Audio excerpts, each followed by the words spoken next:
Olá, amigos. Está no ar mais um Fala Vereador. Este espaço exclusivo para os parlamentares de Itajaí exporem as suas pautas legislativas e comentarem os principais assuntos da cidade, tendo como prioridade o interesse público.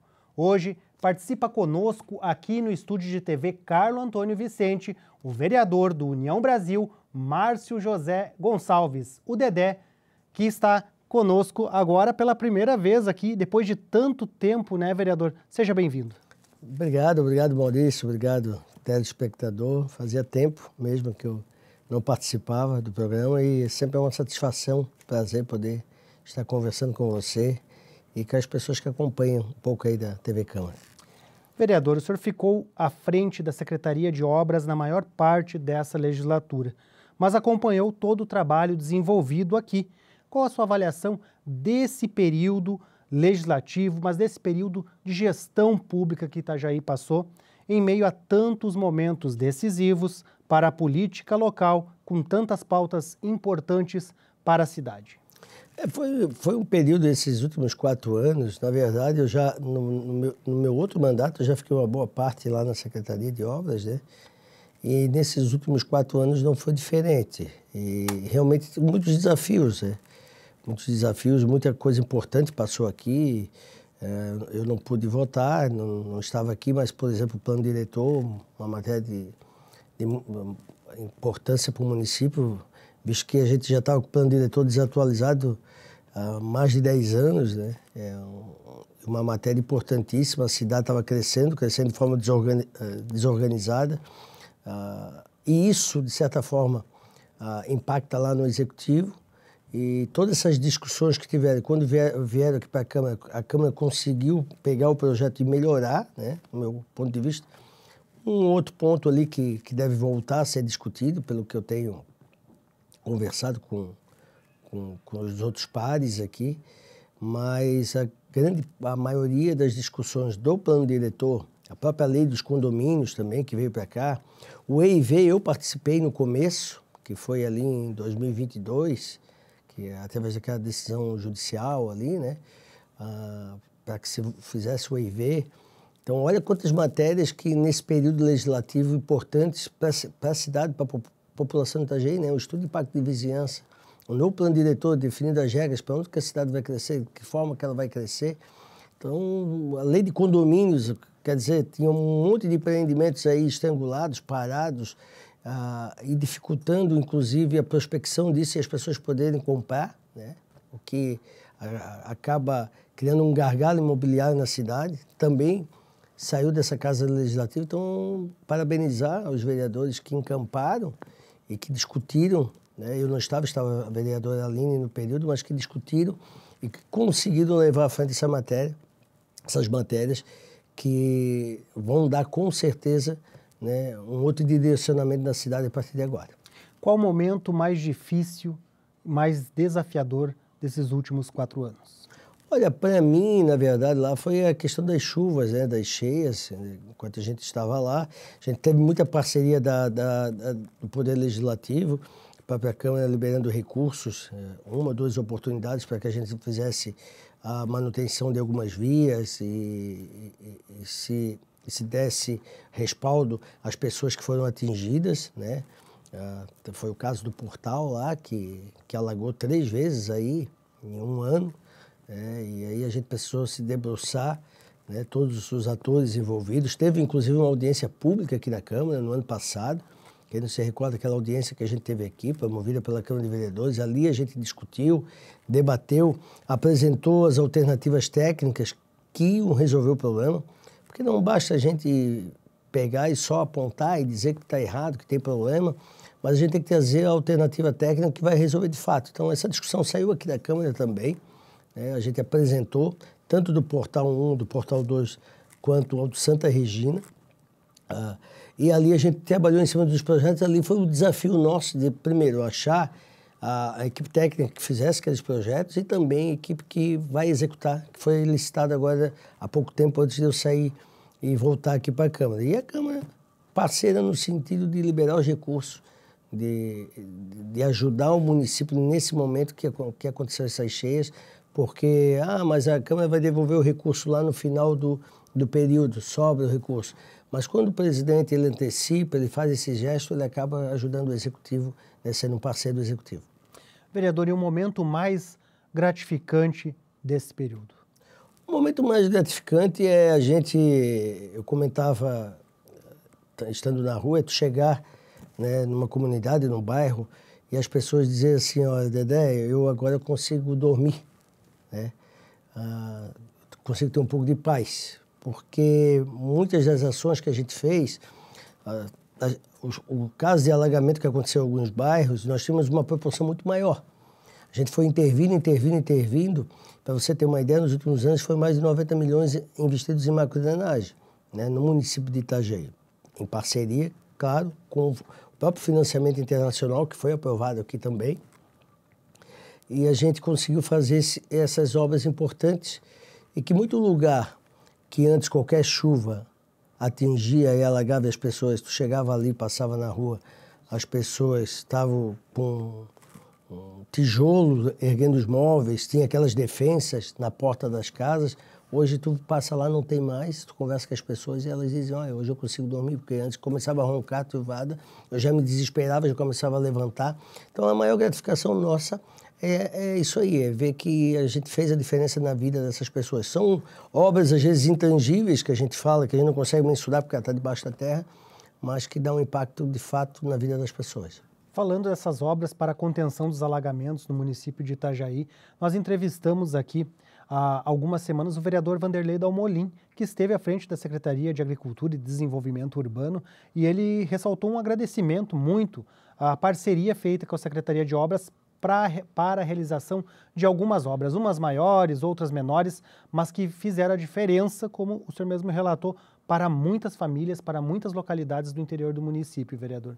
Isso que é importante. Por isso que quando a gente comentou da importância da aprovação do novo plano diretor aqui nessa casa, a gente tem que definir algumas regras muito claras do desenvolvimento lá a oeste da BR-101, que a gente fala aquela região do interior lá, porque Itajaí está num pool aí de crescimento enorme, né? Os números que se tem é que são em torno de 7 mil moradores novos a cada ano. Então a cidade cresce, desenvolve, as pessoas têm que morar, tem que ter posto de saúde, tem que ter escola, elas querem morar.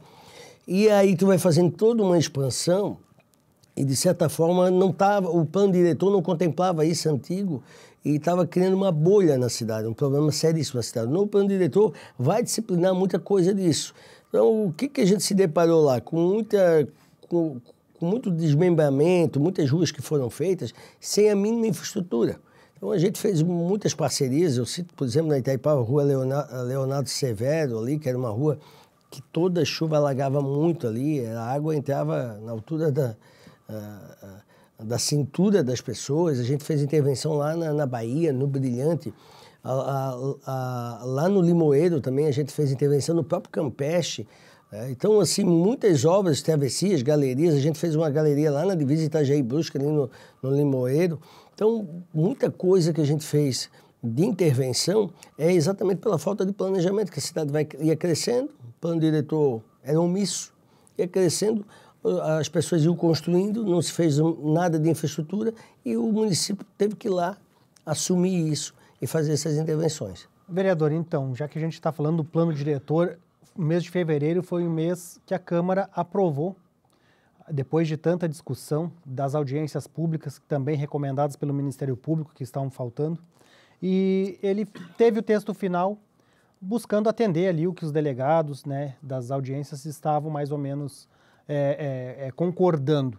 Mas também houveram algumas divergências. Eu pergunto para o senhor, daquilo que o senhor percebe do texto final do plano diretor, né? Claro que é difícil de lembrar e conhecer o texto todo, mas daquilo que o senhor percebe das principais demandas, esse documento ele vai atender o desenvolvimento urbano com equilíbrio na questão social e principalmente na questão ambiental?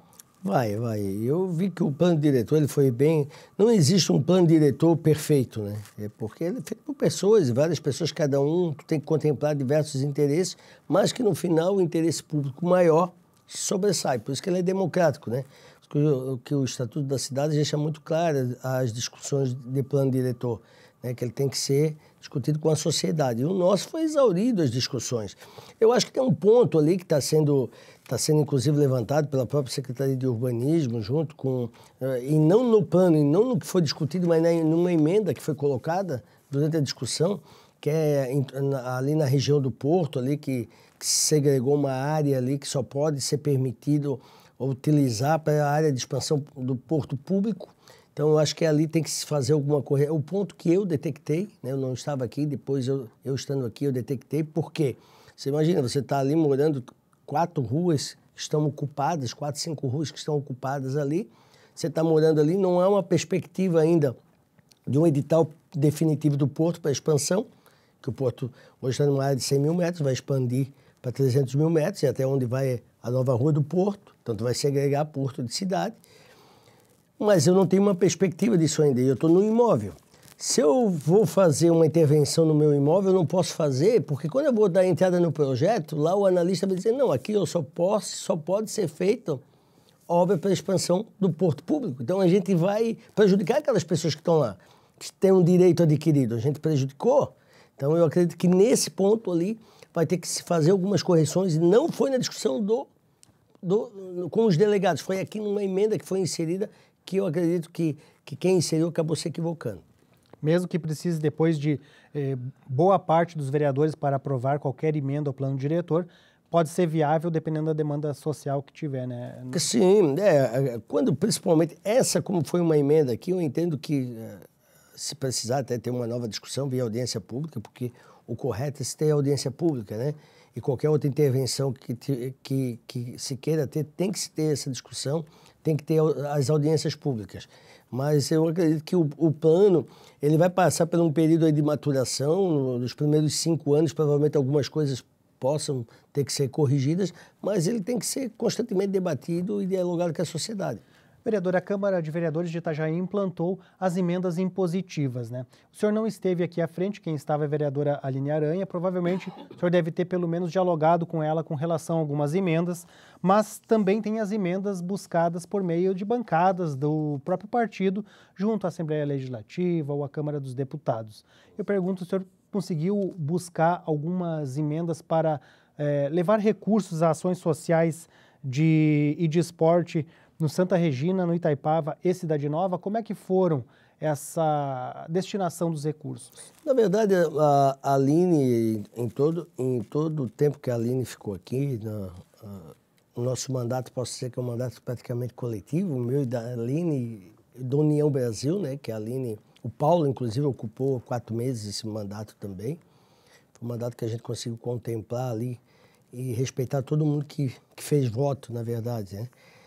E nessa questão da definição das emendas, eu sempre deixei a Aline muito tranquila, porque não era justo eu estar lá no Executivo e ela vivenciando o trabalho aqui do Legislativo, eu querer vir aqui e decidir qual emenda ela tinha que colocar.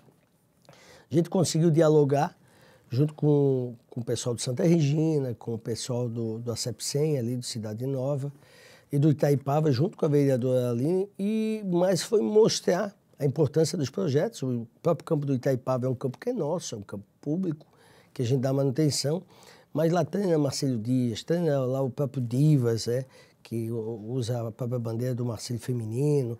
Então, esses são uns projetos lá muito interessantes e tem uma atividade que é importante numa região que está lá do outro lado da BR. Mesma coisa na Cidade Nova, o ACEPSEM, né? O trabalho do ACEPSEM é fantástico. Aquela sede, eu me recordo, quando eu entrei em 2017 na Secretaria de Obras, aquela sede estava destruída. Então o pessoal entrou numa diretoria nova lá, recompôs, fez todo um trabalho, deu manutenção. O campo também é nosso, público, nós também licitamos ali, fizemos uma arquibancada, fizemos umas melhorias, inclusive na praça esportiva ao lado, trocamos algumas telas, melhoramos, mas quem está lá está cuidando e está fazendo um baita de um projeto. Então a gente tem que valorizar essas pessoas. Aí a gente trouxe também o presidente, conversou com a Aline, né? E o Santa Regina foi um campo, uma praça que nós fizemos, né? Na verdade, foi a primeira obra do Fomplata que a gente entregou, né? Que foi um campo esportivo com uma área de caminhada, uma pista de skate.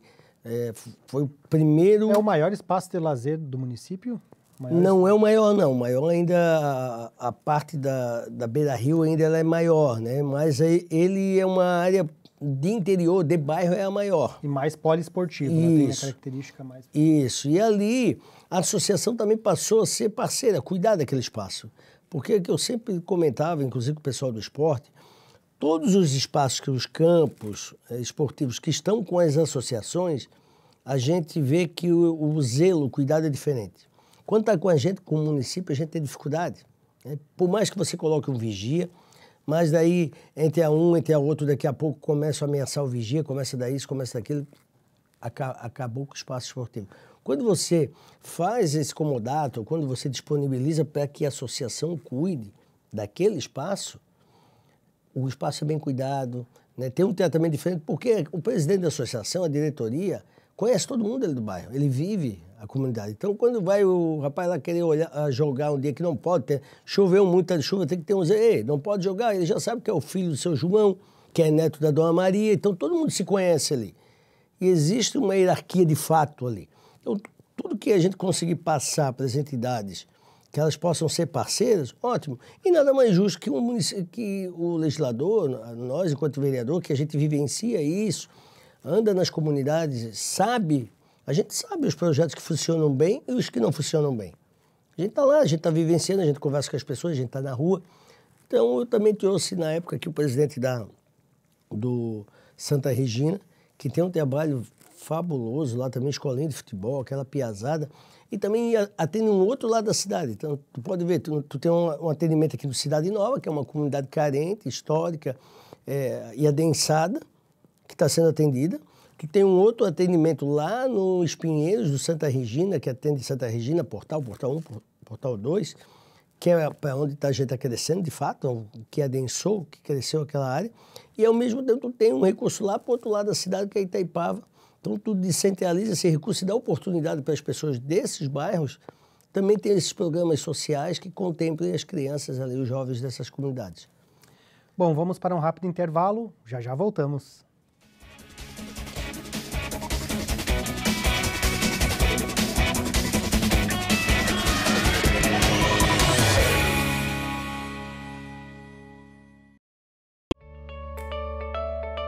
Fique por dentro do que acontece na Câmara de Vereadores de Itajaí. Inscreva-se no canal do YouTube. Curta a página no Facebook. Siga o perfil no Instagram. E também no X. Acompanhe todo o conteúdo do Poder Legislativo nas redes sociais. @Câmara Itajaí.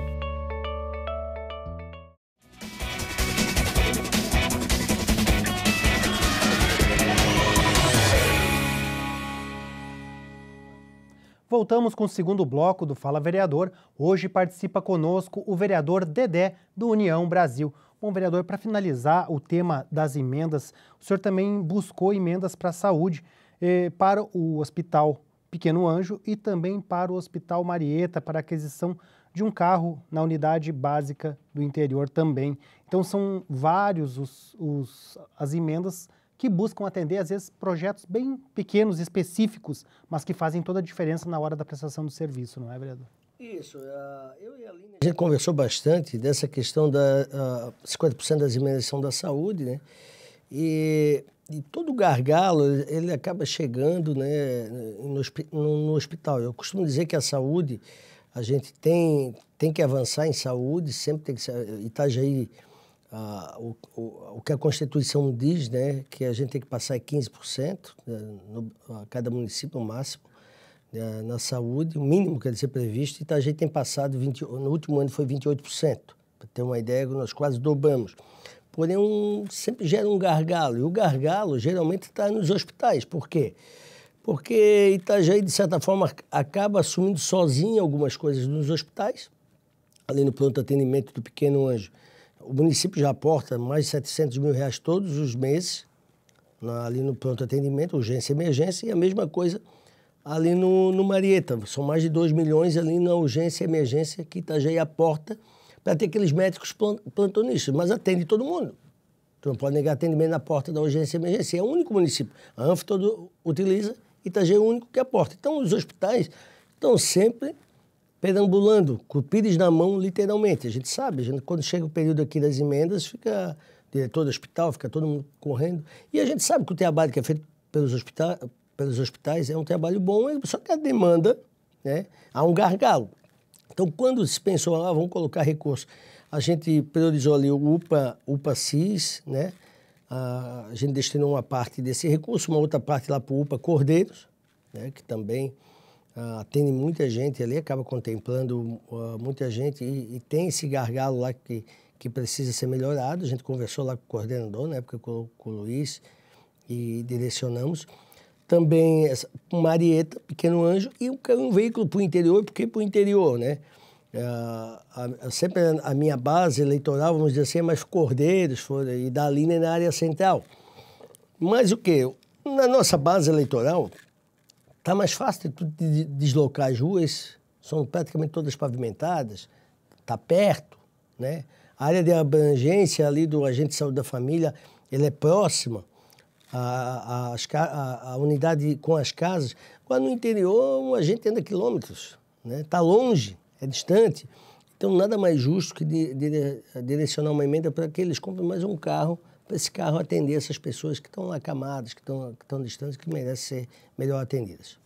Vereador, o senhor também é um estudioso do meio ambiente, trabalhou, fez um mestrado, falando a respeito da gestão do lixo também, entre outros temas. Eu pergunto para o senhor quais os desafios que Itajaí tem para o meio ambiente, levando em consideração também eventos climáticos, mudanças climáticas que vêm com alagamentos, enchentes, e isso afeta diretamente o meio ambiente, a gestão do esgoto, a gestão do lixo, mas também agora o retorno da movimentação do porto, tudo isso gera impacto na cidade, impacto urbano, e não dá para se desligar dos desafios com o meio ambiente.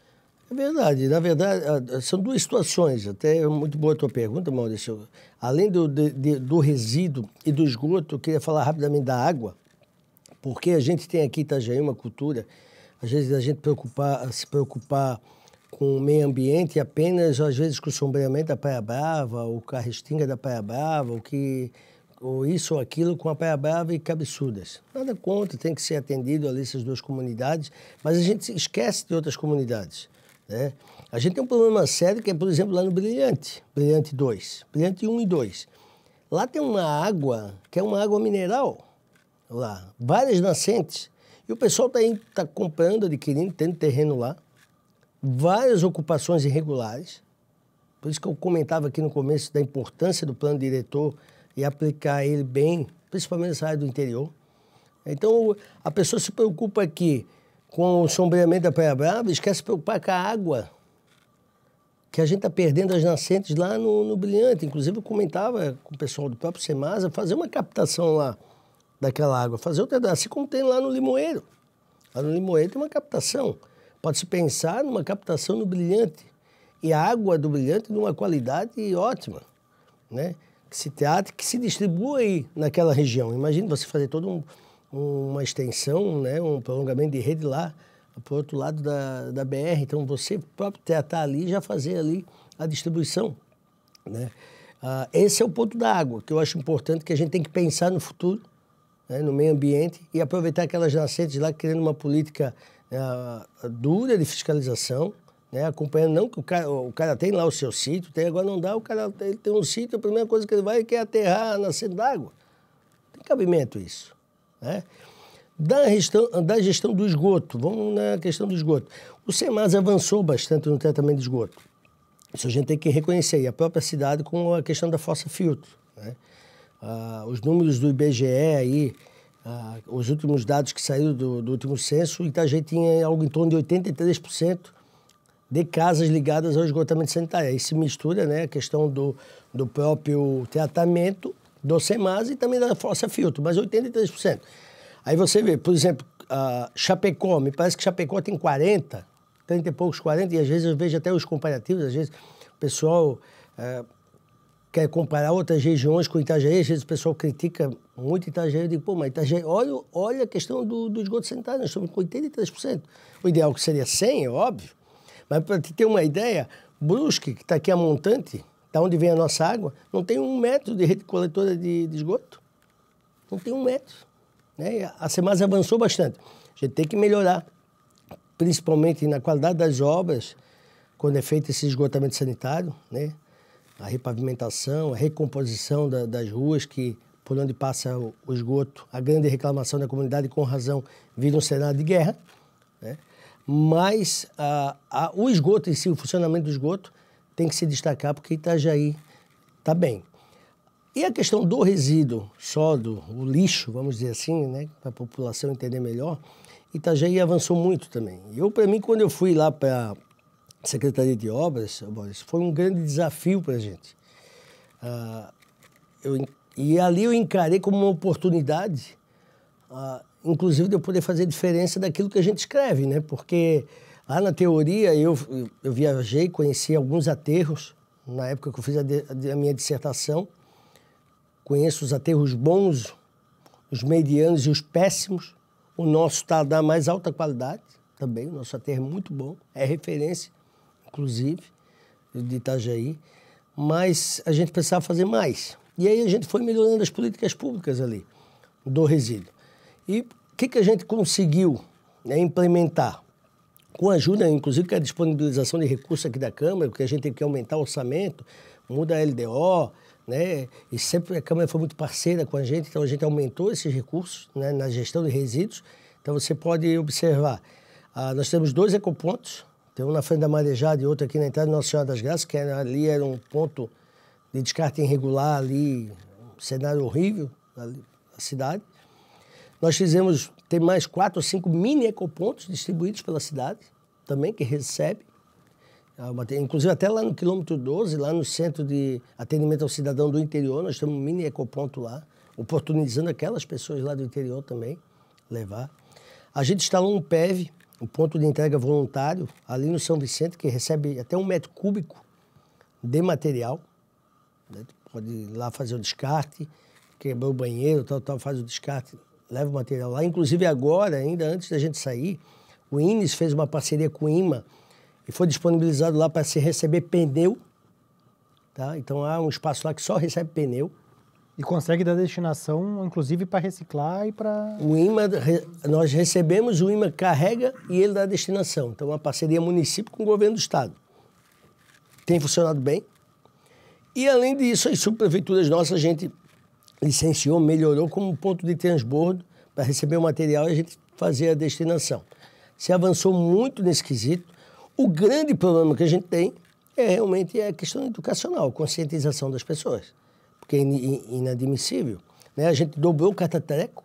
O catatreco passava, em média, Maurício, no máximo 2 vezes por ano em um bairro. Nós chegamos a passar 4 vezes por ano em bairro. Tem bairro que a gente passa 6. Né? Então, nós dobramos as equipes. Só que, infelizmente, o que está faltando hoje é a conscientização. Não tem porquê mais as pessoas fazerem descarte irregular. Tem muita opção de descarte. Caminhão de lixo passa no mínimo 3 vezes por semana. O do reciclado, 1 vez por semana. Cada treco vai passar pelo menos 1 vez a cada 2, 3 meses na tua comunidade. Tu tem um PEV, na pior das hipóteses, pode botar uma carretinha, um PEV, 1 metro cúbico, levar no PEV, tu pode levar na sua prefeitura. Tu tem um azeite, pode levar no ecoponto. Tem todas as opções para quem não quer fazer o descarte irregular. Só que a gente precisa da conscientização, e aí eu entendo que a gente tem que trabalhar futuramente aqui nessa casa uma legislação um pouco mais dura para punir quem não tem cuidado com o meio ambiente. Ações educativas e sanções também daí para quem... Isso. O que eu entendo, até quando a gente estava lá na secretaria, a gente conversava e não houve um consenso. Por exemplo, nós temos a nossa Guarda Armada, né? E a Guarda, ela está rodando aí pela cidade toda. Eu tive uma experiência, eu fui em Jundiaí, na época ainda da minha dissertação, tive 2 vezes em Jundiaí. Uma, inclusive, foi com o presidente Paulinho Amandio. Aqui, enquanto eu era vice-presidente, aqui foi o presidente Paulinho Amandio. E lá em Jundiaí tem um trabalho muito forte da reciclagem, do reaproveitamento, e a Guarda faz um papel fundamental. Eles tinham em torno de 1.000 pontos de descarte irregulares que conseguiram reduzir a menos de 100. Mas por quê? O guarda está passando, se ele passa e vê alguém fazendo descarte irregular, ele para, manda a pessoa juntar.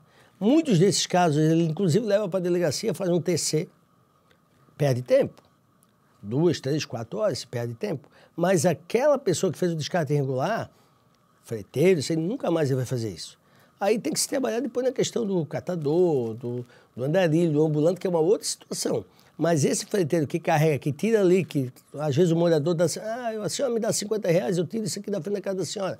Ele tira dali e joga acolá, né? Então, acho que a gente tem que ter uma ação assim, um pouco mais firme, porque educacional está tendo, opções estão tendo. Eu acho que a gente tem que ir por uma ação um pouco mais firme, para que, senão daqui a pouco, Itajaí, que sempre foi conhecido por uma cidade limpa, organizada, daqui a pouco a gente acaba perdendo o controle disso. Bom, nós vamos fazer um rápido intervalo, já voltamos com o terceiro e último bloco do Fala Vereador. Até mais!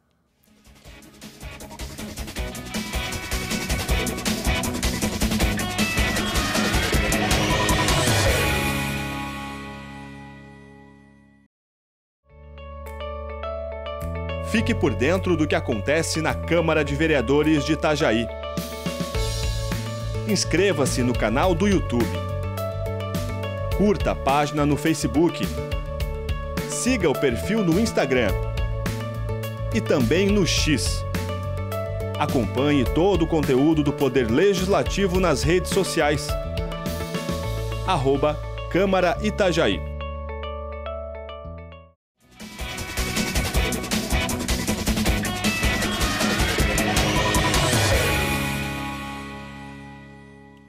Voltamos com o terceiro e último bloco do Fala Vereador. Hoje está conosco o vereador Dedé, do União Brasil. Bom, vereador, a gente estava falando a respeito dos desafios ambientais no último bloco de Itajaí. O senhor citou diversas questões e ações que o governo municipal tem feito para garantir um mínimo e também avançar em algumas políticas públicas para essa gestão do meio ambiente. Mas o senhor, à frente da Secretaria de Obras, recebeu muitas críticas e foi muito cobrado também pela população. E o que a gente tem conhecimento é por meio das indicações que chegam aqui na Câmara de Vereadores, os vereadores encaminham a sua secretaria, eles não reclamam do seu atendimento, mas às vezes da estrutura, infraestrutura urbana, pavimentação asfáltica, entre outras questões, são o que mais aparecem reclamações. O que o senhor responde a todo mundo que chega lá e reclama e também o que o senhor ouve de volta da comunidade quando dá as suas justificativas, os seus argumentos? Isso é que boa parte também das demandas da própria Câmara, que sai aqui da Câmara, é que muitas vezes o vereador ele está um pouco distante e ele não tem nenhum conhecimento do real problema que está lá na rua. Por exemplo, a Semasa passou e fez uma abertura de uma rede de água. Está lá o buraco. Ele faz uma indicação para a Secretaria de Obras. Então, se eu vou lá e fecho esse buraco, eu estou incorrendo num crime. Por quê? Quem abriu da Semasa tem que recompor o pavimento. Ele recebe por isso. Então, o que eu vejo também é que, quando eu vejo que a sociedade cobra da Secretaria de Obras, eu até entendo.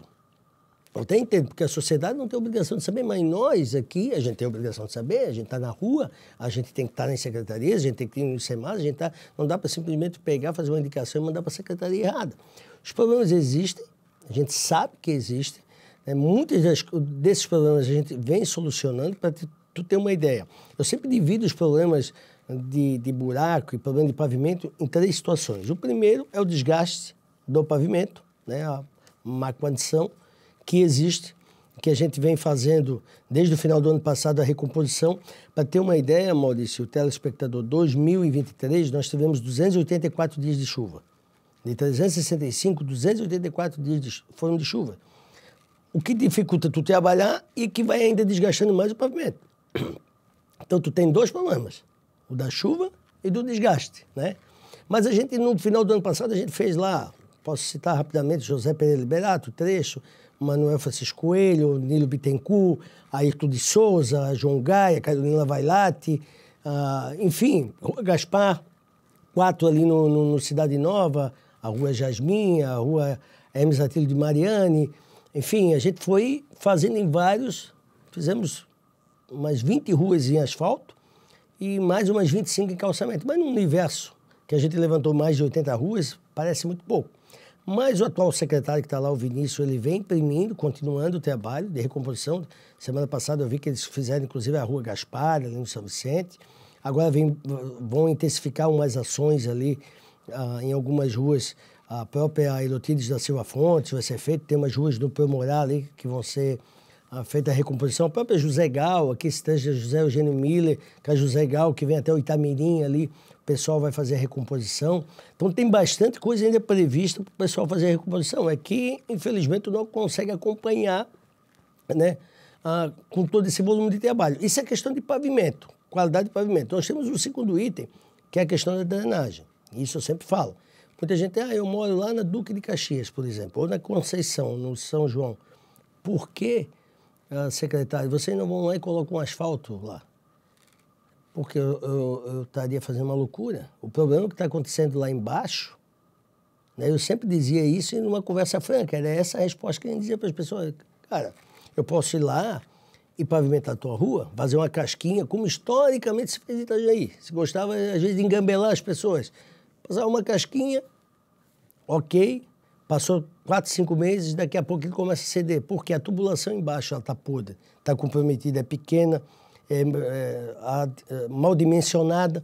Então, tu tem que fazer todo um trabalho que a gente fez, né, lá na Bacia do Rio Bonito, aonde que a gente passou lá em Cordeiros, na João Fernandes Vieira Júnior, na João Cunha, Eurípides Leal Amorim, Leonardo Severo, onde que a gente passou e trocou galeria, botou tubo e repavimentou, não tivemos mais problema. Agora, se eu ir numa rua que a drenagem está péssima em jogar um pavimento, eu vou estar enganando as pessoas. Então a gente vai só, mas vocês só vão lá, consertam o pavimento, daqui a pouco lá na frente abre novamente. Realmente a tubulação está comprometida.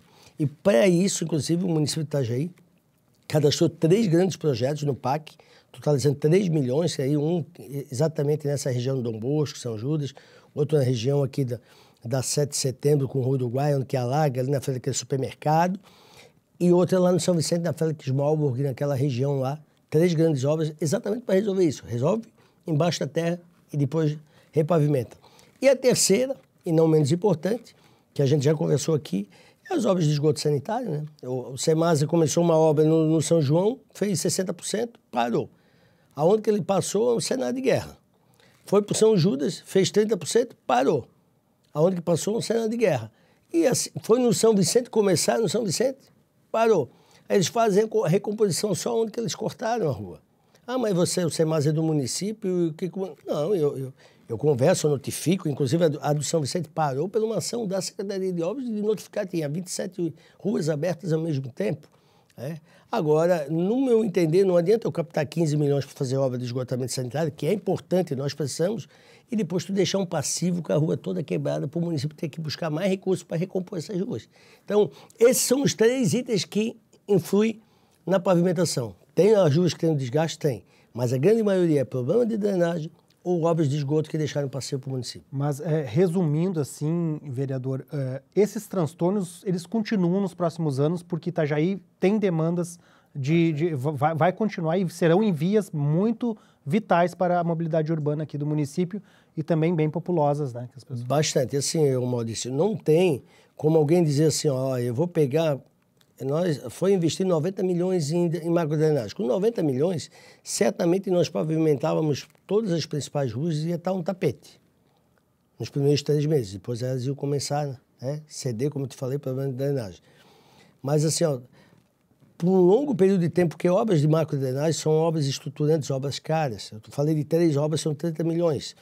Então, tu vai ter que abrir um outro lado da cidade, que tem drenagem de 40, de 50, de 60, 70 anos. Aqui, aquela da Ercílio Luz, que nós abrimos a Ercílio Luz, revitalizamos, tinha uma galeria centenária ali. Alagava Ercílio Luz, nós tivemos que trocar tudo, abrir tudo. Então, tem muito trabalho pela frente, tem muita coisa para fazer ainda de obra de drenagem. E aí, sim, passando a drenagem, tu recompõe o pavimento e aí opta por asfalto, recalçamento, um recalçamento total. Vereador, qual a sua expectativa para o retorno da movimentação no Porto de Itajaí, agora que tem uma empresa definida para tocar esses meses, ainda 1 ano e mais alguns meses que restam, antes da chegada do edital definitivo? Maurício, a expectativa é boa, se realmente esse grupo vai tocar, é um grupo que é respeitado, é uma empresa, a maior empresa de proteína do mundo, né, animal. Mas, assim, a gente não pode se conformar com isso, né? Olha, assumiu e a gente vai baixar a guarda, porque nós temos 2 situações, né? Nós temos a questão do arrendamento definitivo, que a empresa assumiu e nós temos que continuar cobrando para que saia o definitivo, que é esse que vai resolver os nossos problemas, que a gente vai poder, de fato, investir, fazer a expansão portuária, trazer um grande operador, né? e dar segurança à atividade, e é um município. E não pode, tendo um edital aí paliativo, daqui a pouco dá os 2 anos no lance definitivo, faz mais 2 anos paliativo e a gente vai ficando nisso. Não, a gente tem que cobrar o definitivo. É esse que vai resolver os nossos problemas. E também, ao mesmo tempo, a gente tem que trabalhar na questão da delegação, né? A nossa delegação, como autoridade portuária municipal, é até dezembro desse ano. Então, a gente tem que trabalhar porque isso vence em dezembro e daqui a pouco sai novamente a delegação do município e retorna ao governo federal. O senhor acredita que há chances do município continuar com essa delegação, que aqui é um modelo que é bem sucedido, de certa forma, até porque o porto é dentro da cidade, a movimentação, né? As chances, inclusive se falava que já ia se prorrogar. Eu não entendo por que a demora, por que está se segurando isso, né? Eu acho que já deveriam ter sinalizado que não pode chegar lá no final do ano e se tomar atitude. O que nos atrapalha, o que gerou exatamente esse problema do porto é isso aí, é essa insegurança, essa demora na tomada das decisões e nos encaminhamentos. Vereador, o Porto de Itajaí, Itajaí está completando 164 anos, agora 15 de junho, mas também está vivendo esse momento decisivo para o seu desenvolvimento para os próximos anos. Vários planos municipais estão sendo apreciados na Câmara de Vereadores e o Porto de Itajaí está diretamente ligado ao desenvolvimento da cidade, porque ele muda todas as demandas públicas praticamente que envolvem o município de Itajaí, tanto no impacto que ele traz, quanto na geração de emprego e renda e no desenvolvimento e instalação de novas indústrias. Aí são vários os desafios, vereador. Primeiro, e talvez mais urgente, seja a mobilidade urbana. O Porto desenvolveu Itajaí, parou há mais de ano, e Itajaí continuou se desenvolvendo. Aquela frota de caminhões que haviam nas vias, elas não está mais operando no município, mas foi substituída por uma frota de veículos de passeio e outros caminhões menores. Quando voltar ao porto, vai ter espaço para movimentação de contêineres, para tanto caminhão e ainda atender todo esse crescimento bem acelerado e rápido que Itajaí tem? Eu também me preocupo com isso. Tanto que quando a gente abriu a via portuária, isso faz 2 anos, foi logo depois que o porto parou, a gente abriu a via portuária, que era algo também que ninguém acreditava que ia sair, estava lá. O pessoal, mas abriu a via portuária e o porto parou. Não, deixa a via portuária tocando, inclusive foi um eixo logístico que melhorou muito. Quem mora ali por Costa Cavalcante, Cordeiros, participa de Cordeiro, Votorantim, você vai ficar na Reinaldo ali, brigando trânsito, já sobe ali, já vai embora, né? E eu faço esse trajeto todos os dias. Ali vai melhorar um pouco o gargalo naquela região de Cordeiros, né? Mas na região central, com a Rua do Porto, quando ficar pronta, vai dar uma amenizada. Mas é premente que tu tem que investir em abertura de novas vias, né? Isso tem que continuar. São mega obras daí. São obras de desapropriação. Eu vejo que o futuro nosso é continuar. Nós fizemos 4 pontes e estamos na 5ª.